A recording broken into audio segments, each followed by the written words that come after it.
नमस्कार सगळ्यांना. श्लोक 9. जानुनी सेतू कृत पातू. समुद्रावर सेतू बांधणाऱ्या प्रभू श्रीरामा, माझ्या दोन्ही गुडघ्यांचं रक्षण कर. जंघे दशमुखांतकहा. दशमुखी रावणाचा नाश करणाऱ्या प्रभू श्रीरामा, माझ्या दोन्ही पोटऱ्यांचं रक्षण कर.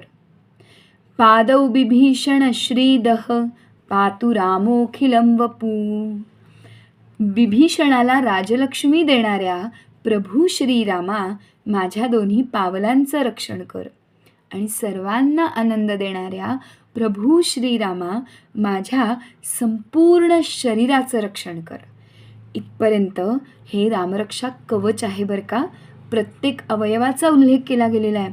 पहिल्यापासून सांगितलं की नाही, मस्तक, कपाळ, डोळे, कान, जीभ, खांदे, हात, जांघे, बेंबी, हृदय, पोट, प्रत्येक अवयवाचं रक्षण करणारे प्रभू श्रीराम आपलं रक्षण करणारे, ह्यालाच रामरक्षा कवच म्हणतात या श्लोकांना.